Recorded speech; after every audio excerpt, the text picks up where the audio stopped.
তো এই যে দেখো আজকে আমি নিয়ে এসেছি আর একটা নতুন রেসিপি। আজকে রান্না করব হচ্ছে ডিম রান্না করব। তার জন্য ডিম, পেঁয়াজ, টমেটো, ধনেপাতা সব নিয়ে নিয়েছি আর একটু অন্য রকম স্টাইলে রান্না করব।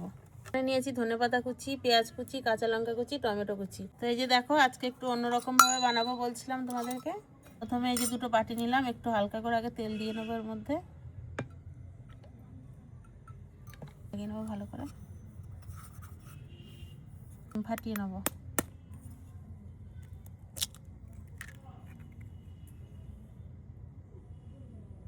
এই যে দেখো 4টে বাটিতে আমি ডিম ভেঙে নিয়েছি। এবার এখান থেকে করব কুসুমগুলো আলাদা করে নেব। এই যে দেখো কুসুমটা আলাদা করে নিলাম, হাত দিয়ে খুব সুন্দর আলাদা হয়ে গেছে।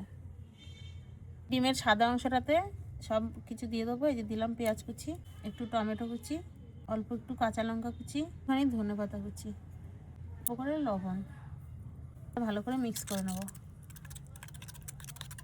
দেখো ভালো করে মিক্স করে নিয়েছি। এবার এর মধ্যে কুসুমটা বসিয়ে দেবো আবার। এই যে লাগছে দেখো, এভাবে আমি সব কটা করে নেবো এরকম করে। এগুলো রেডি হয়ে গেছে। লাস্ট এই যে দেখো কুসুমটাও বসিয়ে দিলাম, বেশ সুন্দর হয়ে গেছে। হচ্ছে কড়াইতে জল দেবো। এবার ডিমগুলো ভাপানোর জন্য এই যে এটা নিয়ে নিয়েছি, এখানে বসিয়ে দিলাম। বাটি এরকম করে বসিয়ে দেবো ভাপের জন্য।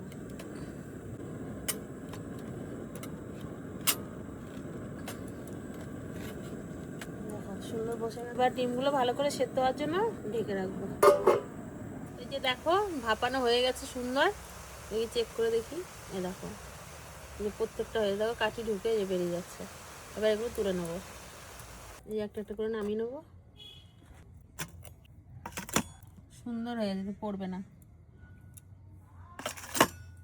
এই যে দেখো এরকম করে করে ছাড়িয়ে নেবো। পুরো তুলে নিয়েছি। এই দেখো আলগা হয়ে গেছে। দেখো এটার মতো করে আমি সব কটাকে এরকম করে তুলে নেবো। এই যে দেখো এখানে এই যে আমি এখানে ডিমগুলো সব তুলে নিয়েছি। এই যে আর একটা বাকি আছে।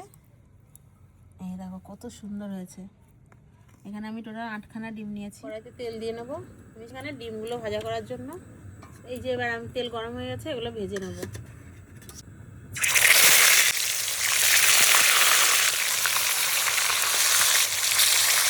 একটু ভাজা হয়ে গেছে, এবার আমি এগুলোকে উল্টে আর একটু ভেজে নেবো।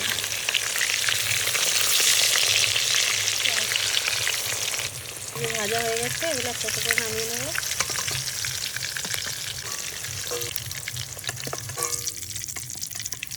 সবগুলো ডিম ভাজা হয়ে গেছে আমার। কত সুন্দর লাগছে না? আজকে একটু নতুনভাবে ট্রাই করছি রান্না।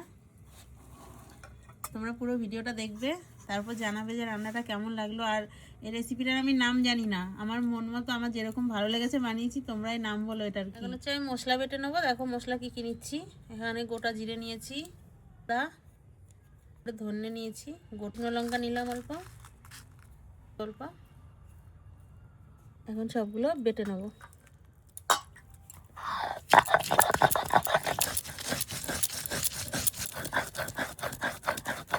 এটা খুব সুন্দর বাটা হয়ে গেছে, বাটিতে তুলে নেব।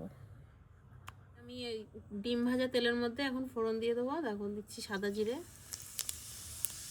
দুটো তেজপাতা দেবো, বেশি পরিমাণে পেঁয়াজ কুচি। যেহেতু আমি এটা কারি বানাবো তার জন্য একটু পেঁয়াজটা বেশি দেবো। পেঁয়াজগুলো একটু লাল লাল করে ভেজে দেখো পেঁয়াজের কালারটা একটু চেঞ্জ হয়ে গেছে। এখন আমি এর মধ্যে টমেটো কুচি দিয়ে দেবো। আবার টমেটোগুলো একটু সেদ্ধ হওয়ার মতো করে একটু ভেজে নেবো। টমেটোগুলো অনেকটা সেদ্ধ হয়ে গেছে, এগুলো পুরোপুরি সেদ্ধ হয়ে গেছে। এখন আমি বাকি মশলাগুলো এখানে দিয়ে দেবো। দিয়ে দিচ্ছি হলুদ গুঁড়ো, দিয়ে দিচ্ছি অল্প করে লঙ্কা গুঁড়ো। আমি যেহেতু শুকনো লঙ্কা বেটে নিয়েছি, দিচ্ছি স্বাদ মতো লবণ, আর দিয়ে দেবো বেটে রাখা মশলাগুলো। সেটার মধ্যে আমি হালকা করে একটু জল দিয়ে দেবো যাতে পুড়ে না যায়। আর মশলাটা কতক্ষণ ভাজবো যতক্ষণ মশলার কাঁচা গন্ধটা না চলে যায় আর যতক্ষণ না তেল ছেড়ে যায়। এখন একটু কিছুক্ষণের জন্য ঢেকে রাখবো। ঢাকনা তুলে দেখে নিই মশলাটা কেমন হয়েছে। ওয়াও, কালারটা দেখো, আর এত সুন্দর গন্ধ বেরিয়েছে না, খুব সুন্দর। মশলাটা তেল ছেড়ে দিয়েছে। আরেকটু ভাজা ভাজা করে নেবো, তারপর জল দিয়ে দেবো। দেখো মশলা একদম কষানো হলে কড়াই থেকে ছেড়ে দিচ্ছি, দেখো তেল ছেড়ে দিয়েছে পুরো। আমি জল দিয়ে দেবো, পরিমাণ মতো জল দেবো। আপনারা যেমন ঝোল রাখবেন সেই হিসাবে জল দেবেন। দেখো ঝোলটার মধ্যে কি সুন্দর বলক চলে এসছে। এখন আমি এই যে ভেজে রাখা ডিমগুলো দিয়ে দেবো একটা একটা করে। তরকারির কালারটা কত সুন্দর লাগছে, দেখো সুন্দর লাগছে দেখতে, আর এত সুন্দর গন্ধ বেরিয়েছে না, কি বলবো তোমাদেরকে। তোমরা না খেলে বুঝতেই পারবে না। আমার মতো এরকম করে বানিয়ে দেখবে, তারপরে আমাকে কমেন্টে জানাবে যে কেমন হয়েছে খেতে। দেখো আমার রান্না প্রায় কমপ্লিট। একটু হালকা ঝোল ঝোল রেখেছি, কেন ডিমগুলো তো এভাবে ভেঙে নিয়েছি না, যার জন্য যে ঠান্ডা হলে এর ভেতরে ঝোলটা ঢুকে যাবে, বসে যাবে। তো দেখো কিন্তু খুব সুন্দর গোটা গোটা রয়েছে, দেখো কত সুন্দর লাগছে দেখতে। এখন আমি ধনেপাতা দিয়ে দেবো এর মধ্যে, ধনেপাতা কুচি দিয়ে নামিয়ে নেবো।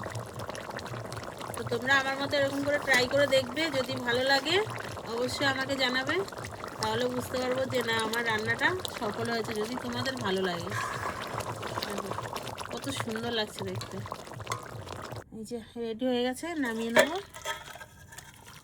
ওয়াও কি সুন্দর লাগছে গো দেখতে, গোটা গোটা ডিমগুলো রয়েছে, কি সুন্দর।